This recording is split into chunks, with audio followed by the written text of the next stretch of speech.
Bonsoir et bienvenue dans cette nouvelle édition de l'Africa Tonight. Voici les principaux titres de ce journal. Réunion jusqu'à ce vendredi à Abuja des chefs d'état-major des pays de la communauté économique des États de l'Afrique de l'Ouest au sujet du coup d'État au Niger. L'organisation se retrouve en première ligne dans la gestion de cette crise. Après avoir pris des mesures de rétorsion économique et de blocus, la CEDEAO continue de brandir la menace d'une éventuelle intervention militaire au Niger si le président de la République Mohamed Bazoum n'est pas rétabli dans ses fonctions. Le plan national de développement ivoirien, une stratégie gouvernementale lancée il y a plus de 10 ans. Développement, croissance, quel bilan? Les objectifs ont-ils été atteints? Nous ferons le point dans ce journal. Le forum d'investissement Cameroun-Émirats Arabes Unis se poursuit à Yaoundé. Cet événement met l'accent sur les partenariats économiques entre les deux pays. Le Cameroun entend, à travers ce forum, attirer plus d'investissements émiratis. Une réunion des chefs d'état-major des armées des pays membres de la CEDEAO s'est ouverte ce mercredi 2 août au Nigeria sur la crise nigérienne. Depuis le coup d'État au Niger, le 26 juillet, la communauté économique des États de l'Afrique de l'Ouest déploie une activité diplomatique intense qui mêle sanctions et menaces d'intervention militaire. Intervenir militairement, l'hypothèse n'est pas exclue, mais la CEDEAO précise que celle-ci serait la dernière option envisagée pour restaurer l'ordre constitutionnel. Nathalie Moore. L'éventualité d'une intervention militaire de la CEDEAO au Niger se précise alors que le délai pour la restauration du pouvoir du président Mohamed Bazoum approche. Le 2 août 2023 à Abuja, capitale nigériane, le comité des chefs d'état-major de la défense, CCDS, de la communauté économique des États de l'Afrique de l'Ouest, la CEDEAO, a tenu une réunion extraordinaire, reconnaissant la complexité d'une opération armée contre le Conseil national pour la sauvegarde de la patrie, le CNSP, le CCDS, a indiqué que tous les moyens seront déployés pour un retour à la démocratie au Niger. Nous ne pouvons pas nous permettre d'être paralysés par ces défis. Au lieu de cela, nous devons les affronter de front, en nous appuyant sur nos expériences partagées, notre sagesse et la force de notre détermination collective. Pour la classe politique nigérienne opposée aux sanctions du bloc communautaire ouest-africain, un recours à la force serait une agression, une violation de la souveraineté du pays. Le général Abdourahmane Tiani a dans un discours à la télévision nationale déclaré que le Niger ne cédera à aucune menace. Je m'oppose à toute velléité d'intervention militaire extérieure. Je m'oppose également à toute sanction dont les effets néfastes sur les populations déjà meurtries ne feront qu'aggraver la situation déjà catastrophique. Le Mali, le Burkina Faso, la Guinée, qui ont affiché leur soutien au CNSP du Niger et aussi la Guinée-Bissau, n'ont pas pris part à cette réunion du comité des chefs d'état-major de la défense de la CEDEAO. Sur le plan diplomatique, l'organisation régionale a également entrepris des consultations avec la junte nigérienne pour éviter une intervention militaire et parvenir à une solution négociée entre les parties prenantes. Le Sénégal enverra ses soldats si la CEDEAO décide d'une intervention militaire au Niger. C'est ce qu'a déclaré ce jeudi la ministre sénégalaise des Affaires étrangères, Aïssata Tall Sall, qui s'exprimait devant la presse. La conviction du Sénégal, c'est qu'il faut arrêter ces coups d'État. Voilà pourquoi on y va. Les mots de la ministre. Cette éventuelle intervention ferait suite au coup d'État survenu au Niger le 26 juillet et à l'ultimatum posé par l'organisation sous-régionale. Cette prise de position du Sénégal intervient à quelques jours de l'échéance de l'ultimatum fixé donc par la CEDEAO aux putschistes nigériens pour rendre le pouvoir au président Mohamed Bazoum. Alors que l'ultimatum arrive à son terme ce dimanche, le général Abdourahmane Tiani, lui, rejette les sanctions imposées par l'organisation. Le général, qui s'est exprimé ce mercredi soir dans une allocution télévisée, a déclaré que le Niger ne se plierait pas aux pressions régionales et internationales. Le plan national de développement 2021-2025 demeure au cœur de la stratégie du gouvernement ivoirien visant la transformation économique du pays. Investir dans les infrastructures pour créer de la croissance est le maître mot de ce plan, tout comme pour les autres, le PND 2012-2015 ou encore celui de 2016-2020. Alors, plus de 10 ans après le lancement de cette stratégie globale de développement économique, quel bilan? Élément de réponse dans ce reportage de Marcel Kouassi-Amoin. En Côte d'Ivoire, les réalisations économiques enregistrées par le pays sur la période allant de 2012 à 2020 présentent des résultats satisfaisants selon les autorités. L'exécution des plans nationaux de développement PND 2012-2015 et 2016-2020 ont permis à l'État de Côte d'Ivoire d'enregistrer un taux de croissance s'établissant en moyenne à près de 8%, positionnant ainsi l'économie ivoirienne parmi les plus dynamiques du continent. Le revenu par tête a également doublé pendant cette période pour s'établir à 2 287 $ américains en 2020, correspondant à l'un des plus élevés en Afrique de l'Ouest. Ces plans nationaux de développement ont permis d'enregistrer des avancées notables dans des domaines vitaux tels que l'électricité, l'eau potable, la santé et l'éducation, améliorant ainsi sensiblement les conditions de vie des populations. Le troisième plan national de développement, qui couvre la période allant de 2021 à 2025, met l'accent sur plusieurs actions. Il s'agit notamment de l'accélération de la transformation structurelle de l'économie par l'industrialisation et le développement de grappes, le développement du capital humain, la promotion de l'emploi, le développement du secteur privé et de l'investissement, ainsi que la préservation de l'environnement et le renforcement de la gouvernance. La Côte d'Ivoire ambitionne également de mobiliser près de 59 milliards de francs CFA sur la période 2021-2025, attendue principalement du secteur privé. Objectif visé, réduire les disparités régionales et sociales, doubler le revenu par habitant et réduire de moitié le taux de pauvreté. Le troisième plan devrait permettre à la Côte d'Ivoire de se positionner dans la catégorie des pays à revenus intermédiaires supérieurs, en doublant le revenu par habitant en 2025.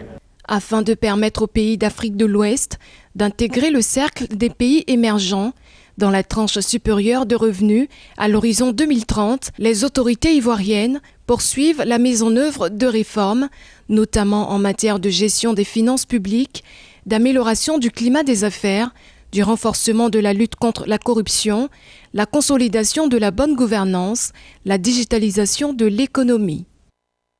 Le forum d'investissement Cameroun-Émirats Arabes Unis, ouvert depuis le début de la semaine à Yaoundé, se poursuit dans la capitale camerounaise jusqu'à samedi.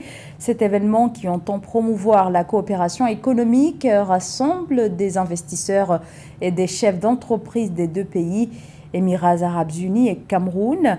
Le Cameroun qui entend, à travers ce forum, exposer ses opportunités d'investissement. Reportage Séverin Douqueux. Le forum d'investissement Cameroun-Émirats Arabes Unis s'est ouvert le 2 août 2023 dans la capitale camerounaise, Yaoundé.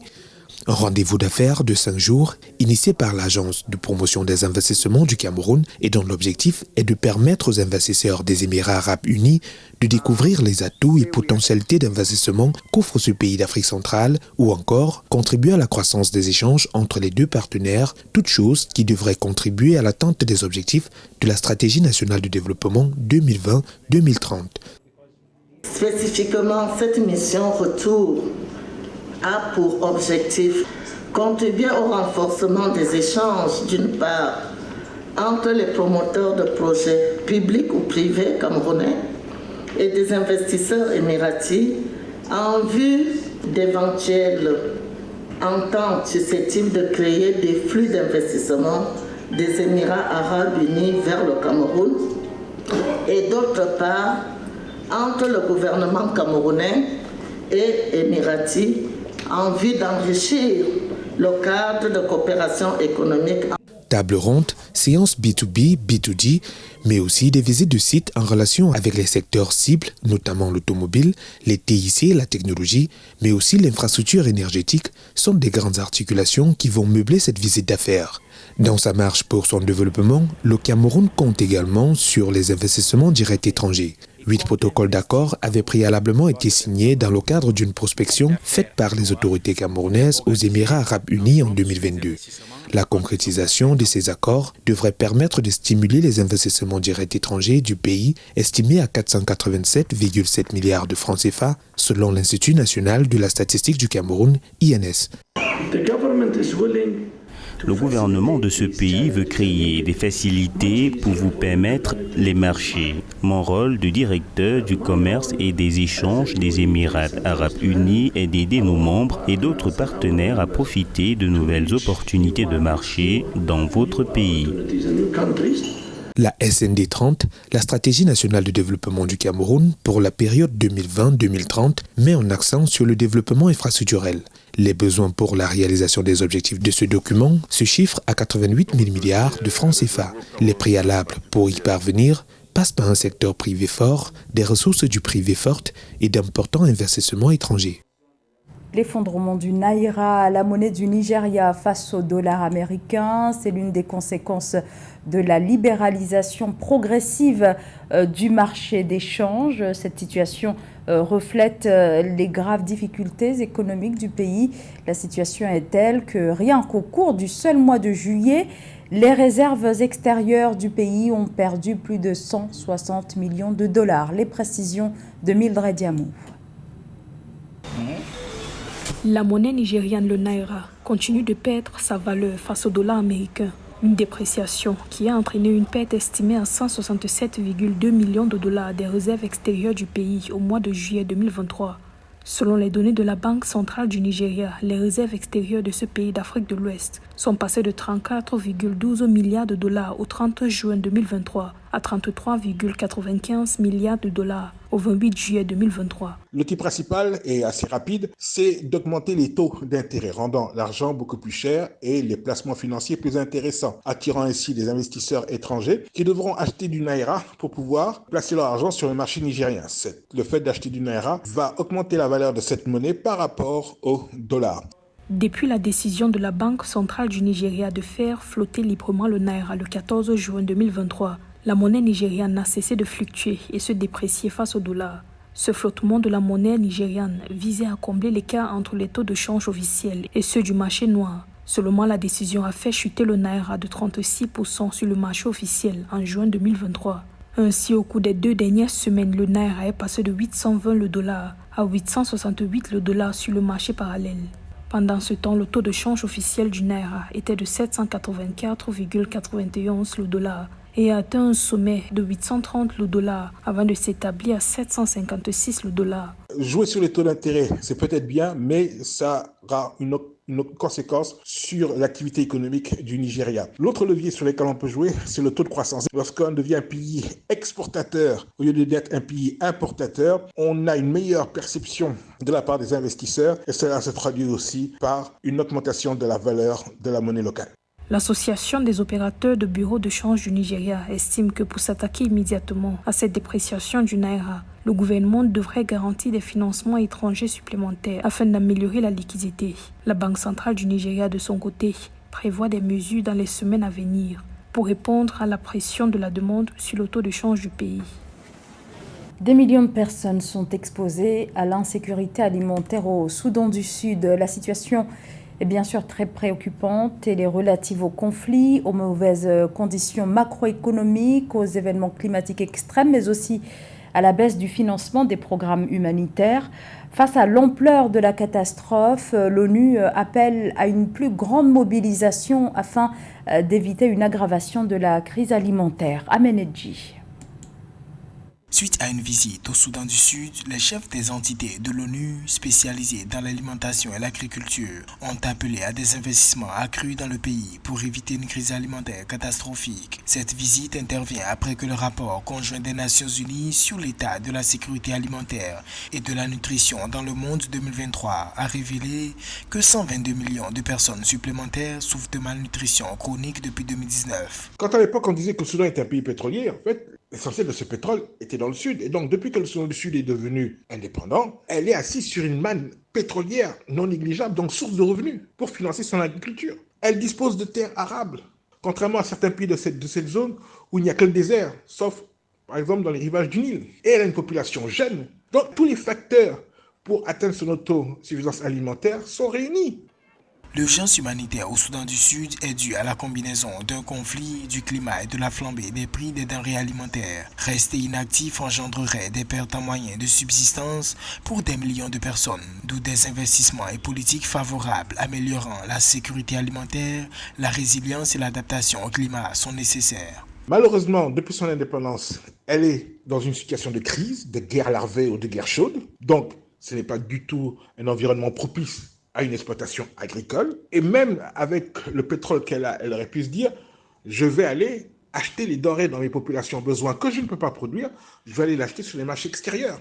Là aussi, l'augmentation des prix suite à la guerre en Ukraine rend cette solution-là très difficile à appliquer. En tout cas, ce qu'elle achète, elle est obligée de le revendre à des prix forts. Donc aujourd'hui, ce qu'il faudrait fondamentalement, c'est que la paix revienne au Soudan du Sud. Il faudrait que les différentes factions arrêtent de faire la guerre et décident de gérer en commun ce pays. Ce pays est le leur et il n'ira que là où eux l'auront mené. Au Soudan du Sud, l'agriculture de subsistance reste une activité largement pratiquée par plusieurs familles. Selon Alvaro Lario, directeur du FIDA, avec seulement 4% des terres agricoles cultivées et 80% des jeunes vivant dans les zones rurales, il existe une énorme opportunité de croissance et de développement de l'agriculture et du secteur alimentaire en général. C'était le journal de la rédaction. Merci de votre fidélité. L'information continue sur Africa 24.